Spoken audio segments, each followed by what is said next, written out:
Between doing and not doing, where is the practice? It could be Shakespeare, couldn't it?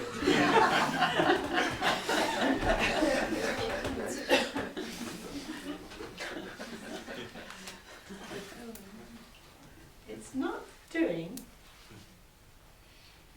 I've written here. It's not doing in inverted commas. And if it's not doing, well, what is it? We can't do not doing. So we can't actually practice. It's a misnomer really, isn't it, practice? You've got to call it something when you go up and don't sit and do nothing for hours on end. You have to call it something. I'm just going to go upstairs and spending some time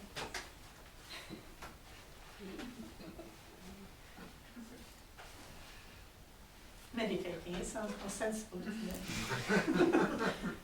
Okay.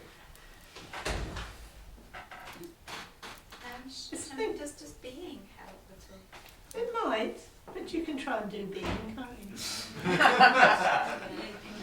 You've got to play with this yourself. This is what I say about meditation instruction. You have to play with it, and every now and then you notice a little spark of something. And you think that has to be it, because it feels so alive. And you may find calling it being helps more. You may feel wake helps more. Sometimes one, sometimes the other. Sometimes no word whatsoever helps. So you've got to kind of work with that yourself.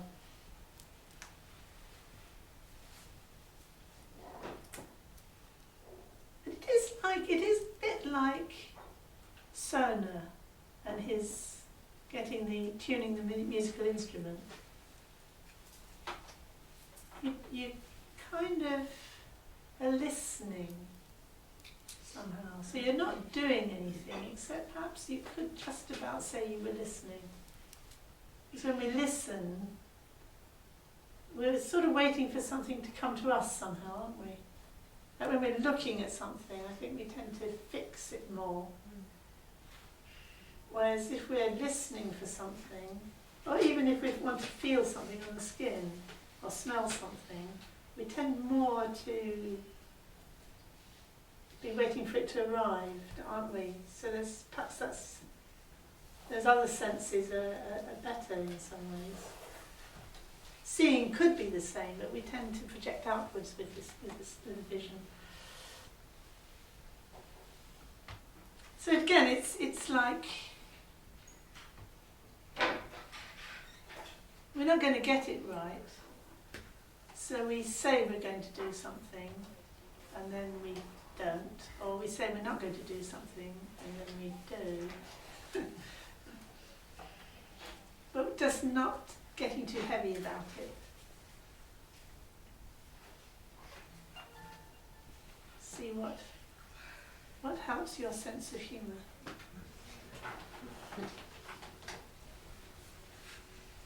It's too heavy.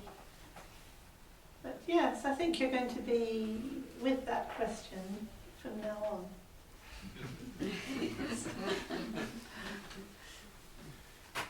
Shenpen, the phrase you often use yourself is to rest in the awakened heart the best you can.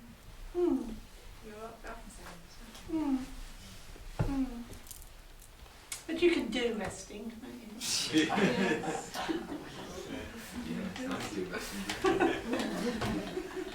You can focus on the heart. I mean, sometimes people think that means you focus on the heart. It doesn't mean focusing on the heart at all. So again, it's quite subtle. It's opening, isn't it? Opening, yeah, you could say. You see, again, I think each of us at different times will find a different way of, different thing will trigger it, and you'll recognise it's the same thing.